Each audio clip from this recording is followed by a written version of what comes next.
ഞാൻ Mary Metilda. Stay inspired സീരീസിൻ്റെ പുതിയൊരു എപ്പിസോഡിലേക്ക് എല്ലാവർക്കും സ്വാഗതം. നമ്മളെല്ലാവരും ജീവിതത്തിൽ ആഗ്രഹിക്കുന്ന ഒന്നാണ് സ്വാതന്ത്ര്യം. പല കാര്യങ്ങളിൽ നിന്നും സ്വാതന്ത്ര്യം ആഗ്രഹിക്കുന്നവരാണ് നമ്മൾ.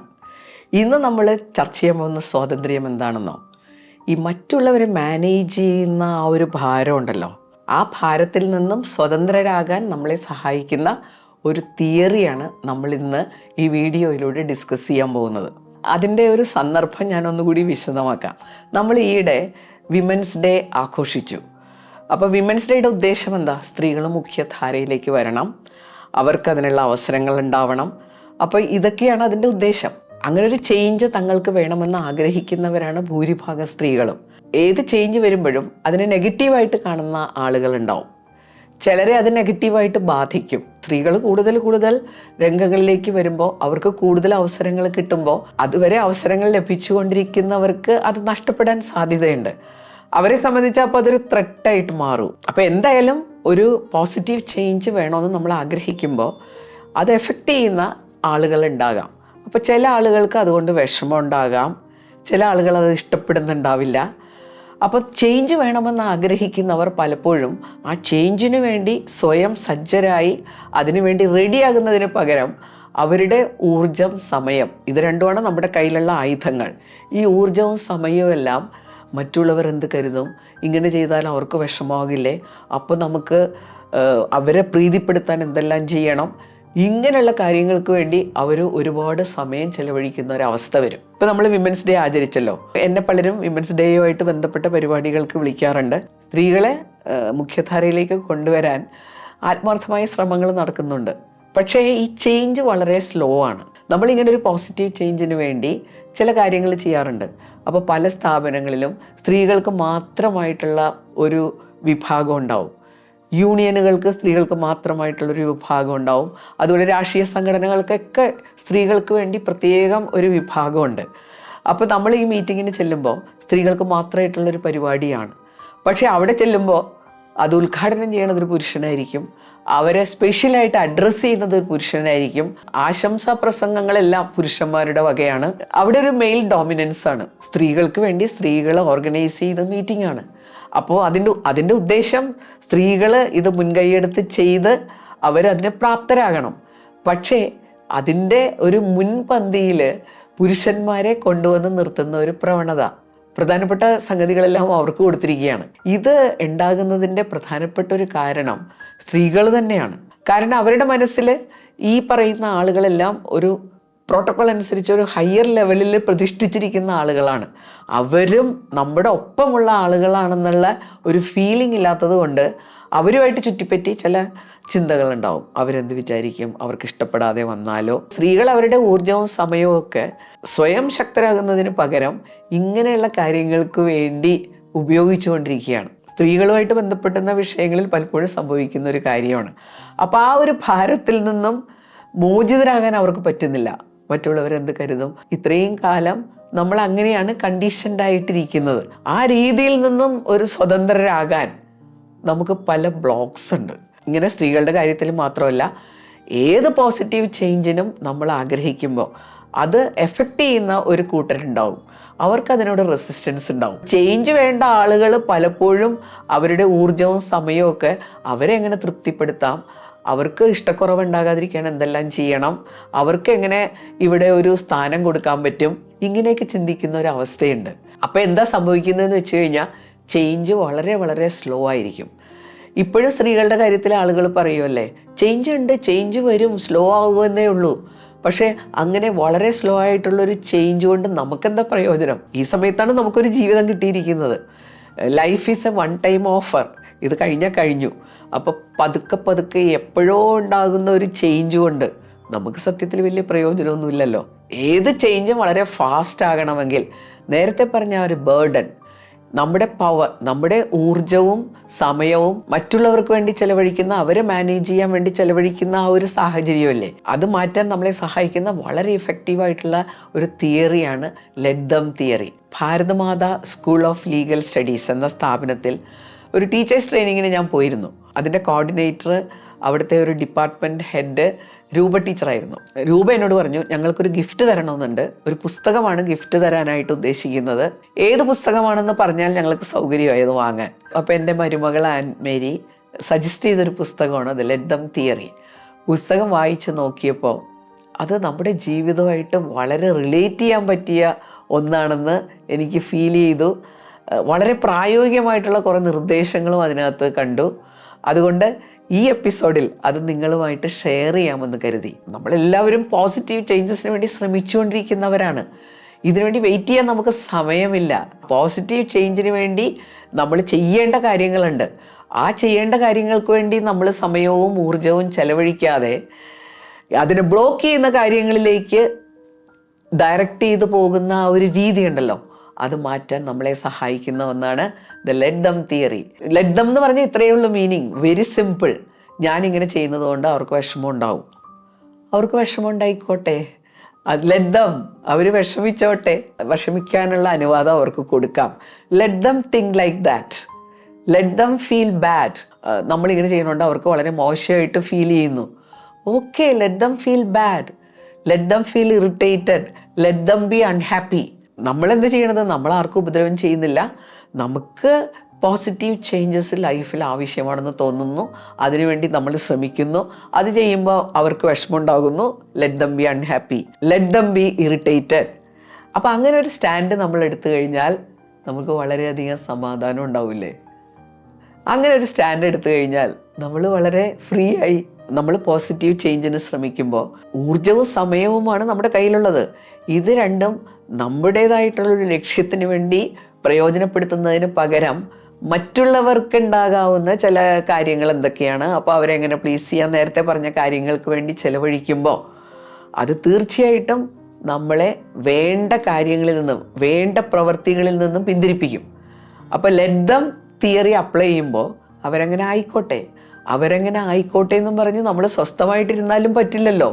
നമ്മൾ അടുത്തത് ലോ ഓഫ് ആക്ഷനാണ്. ആക്ഷനിലേക്ക് കടക്കാനുള്ള ആ ഒരു മാനസികാവസ്ഥ നമുക്ക് ഉണ്ടാകണമെങ്കിൽ അവിടെ നമ്മളെ സഹായിക്കുന്ന 2 വാക്കുകളുണ്ട്. ലെറ്റ് ദം എന്ന് പറയുന്ന പോലെ തന്നെ ലെറ്റ് മീ, അവരെങ്ങനെ ആയിക്കോട്ടെ, അവിടെ വെച്ച് നിർത്തരുത്. Let me do like this, let me think like this, let me act like this. ആ ലെറ്റ് മീ എന്നുള്ള വാക്കുകൾ നമ്മളെ പവർഫുള്ളാക്കുന്ന വാക്കുകളാണ്. ലെറ്റ് ദം നമ്മളെ സ്വതന്ത്രരാക്കും, ലെറ്റ് മീ നമ്മളെ പവർഫുള്ളാക്കും. ലെറ്റ് ദം തിയറി എഴുതിയ ഓഥറിൻ്റെ പേര് മെൽ റോബിൻസ്, ഒരു ബെസ്റ്റ് സെല്ലിങ് ഓഥറാണ്. അപ്പോൾ നമ്മളിനി ചർച്ച ചെയ്യാൻ പോണത് എങ്ങനെയാണ് ഇത് നമ്മളെ സ്വതന്ത്രരാക്കുന്നത്, ലെറ്റ് മീ എങ്ങനെയാണ് ഒരു പോസിറ്റീവ് ചേഞ്ചിന് നമ്മളെ സഹായിക്കുന്നത്.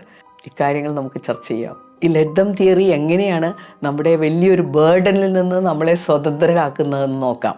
നമ്പർ 1, നമ്മളിങ്ങനെ പോസിറ്റീവ് ചേഞ്ചിനായി ശ്രമിക്കുമ്പോൾ പലപ്പോഴും ഒരുപാട് ക്രിറ്റിസിസം ഉണ്ടാകുമ്പോൾ നമ്മുടെ സാധാരണയുള്ള ഒരു രീതി അതിനെ ന്യായീകരിക്കാൻ നോക്കും. ക്രിറ്റിസിസം ഇല്ലാതാക്കാൻ വേണ്ടി അവരെ എങ്ങനെ പ്ലീസ് ചെയ്യാമെന്ന് ചിന്തിക്കാൻ തുടങ്ങും. നമ്മുടെ ഊർജവും കഴിവും ഒക്കെ ന്യായീകരിക്കാനും അല്ലെങ്കിൽ അവരെ മുഷിപ്പിക്കാതിരിക്കാനുള്ള കാര്യങ്ങൾ ചെയ്യാനും വേണ്ടി നമ്മൾ പ്രയോജനപ്പെടുത്തുന്നു. അപ്പം നമ്മളിലേക്ക് ഫോക്കസ് ചെയ്യാനും നമുക്ക് വേണ്ട കാര്യങ്ങൾ ചെയ്യാനുമുള്ള സമയം നമുക്ക് നഷ്ടപ്പെടുന്നു. അവിടെ നമുക്ക് ശക്തമായിട്ടുള്ളൊരു തീരുമാനം എടുക്കാം അല്ലേ? ലെറ്റ് ദം ക്രിട്ടിസൈസ്, അവരെത്ര വേണമെങ്കിലും വിമർശിച്ചോട്ടെ, നമുക്ക് അർഹതപ്പെട്ടൊരു കാര്യത്തിന് വേണ്ടിയിട്ടാണ് നമ്മൾ പ്രവർത്തിച്ചുകൊണ്ടിരിക്കുന്നത്. അതിനിടയിൽ അവർ ക്രിട്ടിസൈസ് ചെയ്യാൻ തീരുമാനിച്ചിട്ടുണ്ടെങ്കിൽ ലെറ്റ് ദം ക്രിട്ടിസൈസ്. അവിടെ നമുക്ക് കൃത്യമായിട്ട് അറിയാം, ഒരു ചേഞ്ച് വരുമ്പോൾ എന്തായാലും അതിനെ ക്രിട്ടിസൈസ് ചെയ്യുന്ന ഒരു വിഭാഗം ആളുകൾ ഉണ്ടാവും. അപ്പോൾ അതങ്ങ് അനുവദിച്ചു കൊടുത്തേക്കുക. രണ്ടാമത്തെ കാര്യം, ചില സന്ദർഭങ്ങളിൽ ചില ആളുകൾ വാശി പിടിച്ചിട്ട് അങ്ങനെയാണെങ്കിൽ ഞങ്ങളിതിന് ഇല്ല എന്നൊക്കെ പറഞ്ഞു കളയും. ഓക്കെ, അവർ വരണ്ട, let them take the freedom to do that. അവർക്ക് വരണ്ടെന്നാണെങ്കിൽ അവരെ നമ്മൾ നിർബന്ധിക്കുന്നില്ല, അവരങ്ങനെ ആയിക്കോട്ടെ. നമുക്കിങ്ങനെ നിർബന്ധം പിടിക്കുന്ന ചില ശീലങ്ങളുണ്ട്. ഈ നിർബന്ധം പിടിക്കൽ നമ്മളെ ഒരുപാട് സ്ട്രെസ്ഡ് ആക്കും. അവർ വരുന്നില്ല, അയ്യോ അവർ വരാതിരുന്ന് കഴിഞ്ഞാൽ പിന്നെ എങ്ങനെ ശരിയാകും, അവർ വരേണ്ടതല്ലേ, അവർ വന്നില്ലെങ്കിൽ അത് മോശമല്ലേ, ഇങ്ങനെ മറ്റുള്ളവരെ ചുറ്റിപ്പറ്റി നമ്മൾ ചിന്തിക്കുമ്പോൾ അവരെ പിന്നെ എങ്ങനെ പ്ലീസ് ചെയ്യാൻ ഏതെല്ലാം മാർഗങ്ങളിലൂടെ അവരെ കൊണ്ടുവരാൻ പറ്റും, അതിനുവേണ്ടി നമ്മൾ ഒരുപാട് ശ്രമിക്കാറില്ലേ?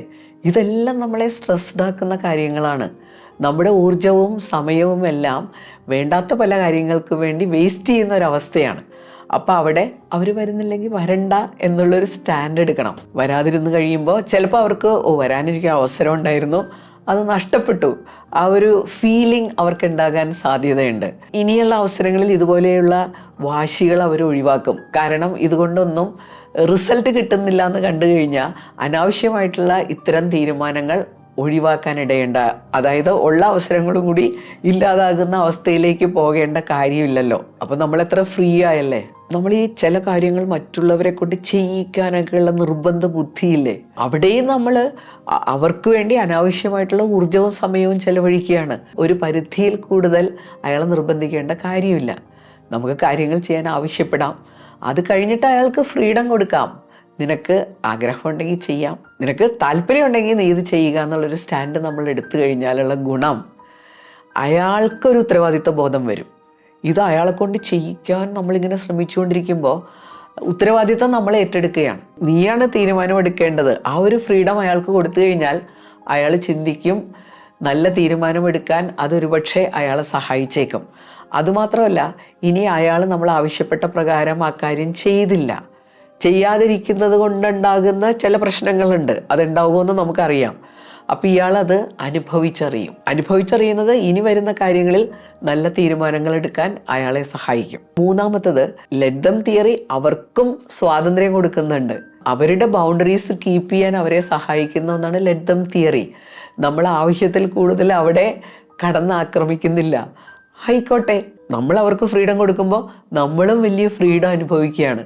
അപ്പോൾ രണ്ട് തരത്തിൽ പ്രയോജനപ്പെടുന്ന ഒരു തിയറിയാണ്. പിന്നെ നാലാമത്, ലെറ്റ് ദം തിയറി നമ്മൾ അപ്ലൈ ചെയ്യുന്നു, നമ്മൾ നമ്മുടെ ലക്ഷ്യത്തിന് വേണ്ടി ശ്രമിക്കുന്നു. ആ ലക്ഷ്യം നേടുമ്പോൾ പലപ്പോഴും ഇത് കൊള്ളാമല്ലോ എന്നുള്ളൊരു തോന്നൽ മറുഭാഗത്ത് നിൽക്കുന്നവർക്ക് ഉണ്ടാകും. മറ്റേത് അവരുടെ മാനസികമായിട്ടുള്ളൊരു ബ്ലോക്കാണ്. ഒരു ചേഞ്ച് വരുമ്പോൾ സ്വാഭാവികമായിട്ടുണ്ടാകുന്ന ചിന്തകളാണ്. അപ്പം നമ്മളത് മാറ്റിയെടുക്കാൻ വേണ്ടി ശ്രമിച്ച് നമ്മുടെ ലക്ഷ്യത്തിൽ നിന്നും നമ്മൾ മാറി നമ്മുടെ ലക്ഷ്യം നേടാതെ വരുന്നു. ലെറ്റ് ദം തിയറി അപ്ലൈ ചെയ്യുമ്പോൾ നമ്മുടെ പ്രവൃത്തികൾക്കുള്ള സമയം നമ്മൾ കണ്ടെത്തുന്നു, നമ്മൾ ലക്ഷ്യം നേടുന്നു. അങ്ങനെ ലക്ഷ്യം നേടുമ്പോൾ മറുഭാഗത്ത് നിൽക്കുന്നവർക്ക് മനസ്സിലാകും, ഇത് കൊള്ളാമല്ലോ, നമ്മൾ പേടിച്ചതൊന്നും അല്ലല്ലോ ഇവിടെ സംഭവിച്ചത്, ഇതെല്ലാവർക്കും ഗുണമുള്ളൊരു കാര്യമാണല്ലോ എന്നുള്ളൊരു തിരിച്ചറിവ് അപ്പോഴാണ് ഉണ്ടാകുന്നത്. ഇതാണ് ലെറ്റ് ദം തിയറി. വളരെ സിമ്പിളാണ്, പക്ഷേ ഇത് പ്രാക്ടിക്കലാക്കുന്ന പല സന്ദർഭങ്ങളും നമ്മുടെ ജീവിതത്തിൽ കടന്നു വരും കേട്ടോ. ലെറ്റ് ദം തിയറി നമ്മളെ ചിലപ്പോൾ ഇനാക്ഷനിലേക്ക് നയിക്കുന്ന ഒരു തിയറിയാണെന്ന് പറയും. എല്ലാം അങ്ങനെ ആയിക്കോട്ടെ എന്ന് പറഞ്ഞ് കൈകെട്ടിയിരുന്നാൽ നടക്കില്ലല്ലോ. ലെറ്റ് മീ എന്നുള്ളൊരു തിയറി ഉണ്ട്. ലെറ്റ് മീ നമുക്ക് ശക്തമായ തീരുമാനങ്ങൾ എടുക്കാൻ നമ്മളെ സഹായിക്കുന്ന രണ്ട് വാക്കുകളാണ്. Let me give priority to my own happiness. ലോകത്ത് നമ്മളെ ഏറ്റവും കൂടുതൽ മുൻഗണന കൊടുക്കേണ്ടത് നമ്മുടെ സന്തോഷത്തിനാണ്. നമ്മൾ ആരുടെയും സന്തോഷത്തിന് തടസ്സമൊന്നും നിൽക്കുന്നില്ല. Let me spend time for my passion. എൻ്റെ ജീവിതത്തിൽ എനിക്ക് ചെയ്യാൻ വളരെയധികം ആഗ്രഹമുള്ള ചില കാര്യങ്ങളുണ്ട്, അതിനുവേണ്ടി സമയം ചെലവഴിക്കാൻ എന്നെ തന്നെ അനുവദിക്കുക. Let me set boundaries in my life. നമുക്ക് ഈ പ്രോപ്പർട്ടിക്കൊക്കെ ബൗണ്ടറി ഉള്ള പോലെ തന്നെ നമുക്ക് സ്വന്തമായിട്ടുള്ള കാര്യങ്ങളിലും ബൗണ്ടറി വേണം. എൻ്റെ സമയം, എൻ്റെ കഴിവ്, മറ്റുള്ളവർക്ക് അതിലെത്ര ഇടപെടാം, ഞാൻ മറ്റുള്ളവരുടെ ബൗണ്ടറിയിൽ എത്ര ഇടപെടണം, ഇതൊക്കെ ഞാൻ തീരുമാനിക്കേണ്ട കാര്യങ്ങളാണ്. അപ്പം ഞാൻ തീരുമാനിക്കേണ്ട കാര്യങ്ങളിൽ സ്ട്രോങ് ആയിട്ട് നിൽക്കാൻ നമ്മളെ സഹായിക്കുന്ന രണ്ട് വാക്കുകളാണ് let me. Let me keep away from the relationships which waste my energy and time. എൻ്റെ ഊർജവും സമയവും ഒക്കെ പാഴാക്കി കളയുന്ന റിലേഷൻഷിപ്പിൽ നിന്നും മാറി നിൽക്കാൻ എനിക്ക് സ്വയം അനുവാദം കൊടുക്കുകയാണ്. സ്ട്രോങ് ആയിട്ടുള്ള ഡിസിഷൻ എടുക്കാൻ നമ്മളെ സഹായിക്കുന്ന രണ്ട് വാക്കുകളാണ് ലെറ്റ് ബി. സ്ട്രോങ് ആയിട്ടുള്ള ഡിസിഷനാണ് നമ്മളെ പ്രവൃത്തികളിലേക്ക് കൊണ്ടുപോകുന്നത്. ലെറ്റ് ദം തിയറി അതുപോലെ തന്നെ പ്രധാനപ്പെട്ടതാണ് ലെറ്റ് മീ. ശരി, അവരങ്ങനെ ആയിക്കോട്ടെ, ഞാൻ എന്താണ് ചെയ്യേണ്ടത്? അതാണ് let me. Let me do like this, let me act like this, let me give priority to my happiness. അപ്പോൾ ഈ രണ്ട് തിയറിയും സൂപ്പറാണ് കേട്ടോ. ഇത് നമ്മുടെ ലൈഫുമായിട്ട് ഒരുപാട് ബന്ധപ്പെടുത്താൻ പറ്റും. മറ്റുള്ളവരെ മാനേജ് ചെയ്യാനും അവരെ പ്രീതിപ്പെടുത്താനും അവർക്ക് വേണ്ടി കാര്യങ്ങൾ ചെയ്യാനും ഉള്ള ആ ഒരു ബേർഡൻ നമ്മളെ തന്നെ ബ്ലോക്ക് ചെയ്യുന്ന തരത്തിൽ അനാവശ്യമായിട്ടുള്ള കാര്യങ്ങളാകരുത്. Life is a one time offer. ഒറ്റത്തവണയുള്ളൊരു ഓഫറാണ് കേട്ടോ. ഇവിടെ നമുക്ക് പാഴാക്കാൻ സമയമില്ല. ഇതുപോലെയുള്ള കെട്ടുപാടുകളിൽ നിന്നും കുരുക്കുകളിൽ നിന്നും മോചിതരായേ മതിയാവും. അതിന് ഈ തിയറി വളരെയധികം സഹായിക്കുമെന്ന് എനിക്ക് ബോധ്യപ്പെട്ടത് കൊണ്ടാണ് ഞാൻ നിങ്ങളുമായിട്ട് ഇത് ഷെയർ ചെയ്തത്. അപ്പോൾ നിങ്ങൾക്ക് ഈ തിയറി ഇഷ്ടപ്പെട്ടെന്ന് കരുതുന്നു.